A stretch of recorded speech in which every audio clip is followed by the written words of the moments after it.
We are your home theater and AV questions answered. This is AVRant. Want your home theater or AV question answered by Tom and Rob? Send it to question@avrant.com. Welcome to AVRant. I'm Tom Andry, and I'm here with Rob H. Shannon over on Facebook. Shannon found some people talking on Facebook. Well, first of all, there's your problem. About subwoofer placement and making the claim that the subwoofer crawl has been, quote, proven, unquote, not to work and, quote, didn't we talk about this last week? Waste, and quote, not waste your time with it. We talked about it in the hangout party after the show. That's where you're remembering it from. I see. Talk about it on the podcast. All right. They point to Anthony Grimani's explanation on Home Theater Geeks, but this claim got Shannon worried. He wants us to set his mind at ease. All right. Okay. This is like the world's stupidest thing. All right. Okay. Let me just explain to you the stupidity level of what's going on here. All right. I'm going to make a claim. All right. Pillows don't help you sleep any better. You should not use pillows. And I can prove it to you that they don't work because they prop your head up too high and it cuts off your airflow, makes you snore. You don't sleep as well, your wife doesn't sleep as well, you should get rid of your pillows. Now, you have an option because you already have a pillow, right? Because you're like the entire rest of the world. You own a pillow. You can take my word for it and throw all your pillows out, or you could try it. You could sleep without the pillow, and then you could sleep with the pillow. And you could ask your wife, did I snore less? And you could ask yourself, did I sleep better? Did I seem to breathe easier without the pillow? Or was it just exactly the same? This is literally something you can try for $0. Yes. Zero. And yet, people on Facebook, and I think I'm going to put the people in quotes, people on Facebook are telling you not to do the thing that will literally cost you nothing but time. Yeah, I always have an issue with the take my word for it, even if they say here's my evidence for it, but don't you dare try it yourself. Because if you try it, you might find out I'm wrong. Then where will we be? I mean, here's the thing. We've recommended doing the subwoofer crawl many times on this podcast. We're wrong. Maybe we're wrong.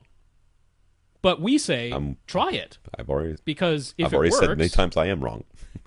If it works, then it worked. And if it didn't, okay, it didn't. We were wrong, but we're not going to tell you, don't try it. Don't check what we say. Like, of course, verify for yourself. But more than that, what Anthony Grimani was explaining, now, Anthony Grimani is a very smart man who understands acoustics very, very well, and he said, his words were, the subwoofer crawl does not always work perfectly or extremely well. There are situations where it does not give you ideal results.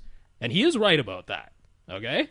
That is not the same as... That's a qualified statement. That is not the same as, it never works, don't ever try it, here's my proof that it's a completely false claim. Like, that is a very different statement. Now, he gave the specific example. If your seat happens to be in a primary null, like the perfect null, that's where your seat happens to be, and you put your subwoofer exactly there, and then you go and stand by a wall, you will not hear the same null as you would when you switch that and put the subwoofer by the wall and you sit in the null. And he's right about that. Mathematically, in practice, he's correct about that. And that's why they're saying, subwoofer crawl doesn't work. We don't recommend using the subwoofer crawl when you have infinite possibilities of where you could place your sub, okay?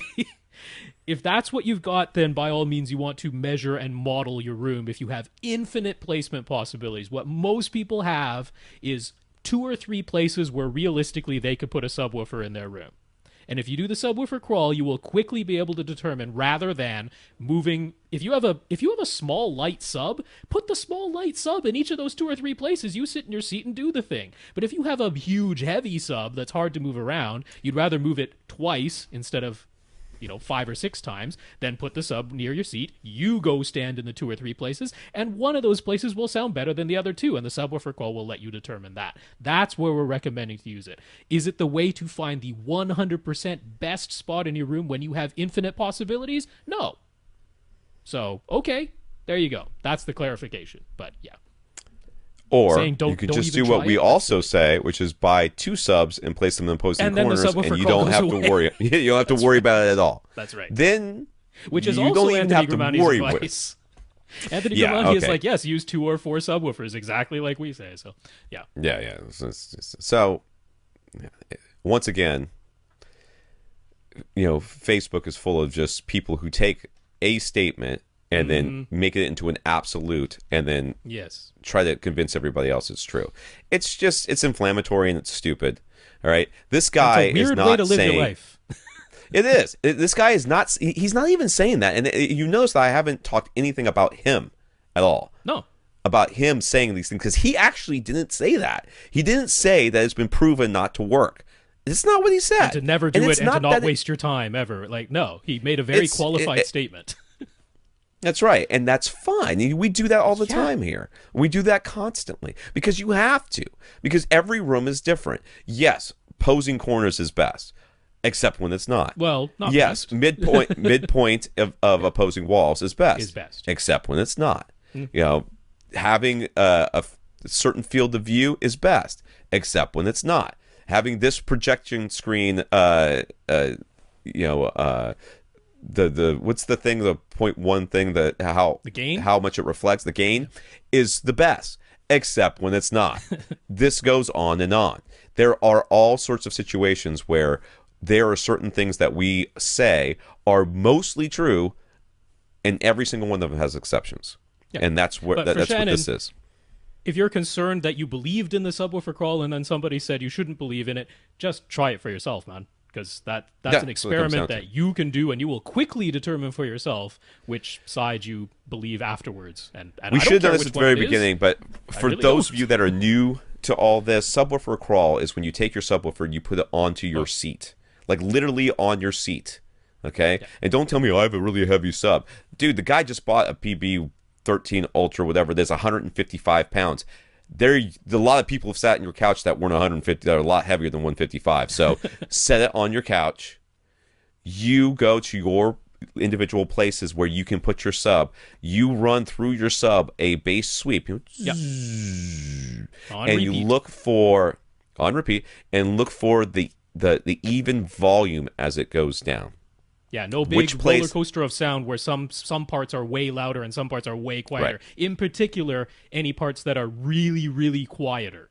Because if you find places where you're standing where the subwoofer might live, the subwoofer's currently sitting in your seat, and you hear a really quiet section of that sweep, don't put your sub there because you can't fix that. So the idea here is that you've got these certain number of locations, and you're listening for the. And believe me, we've had. First of all, Rob and I we've done this multiple times.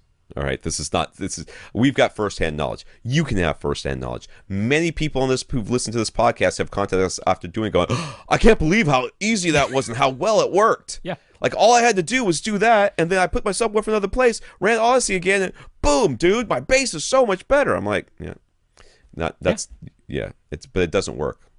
It's been proven. And don't you dare try it. Because Facebook. Weird. Facebook knows all the things. Facebook is the best. I get all my news from Facebook, and that's why I have PTSD.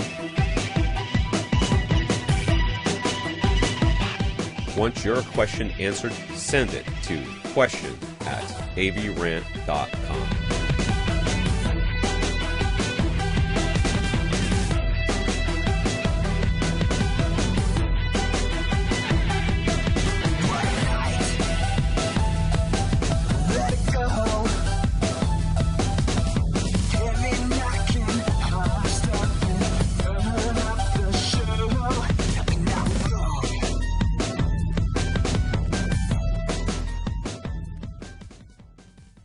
This is AVRant. Now go out and listen to something.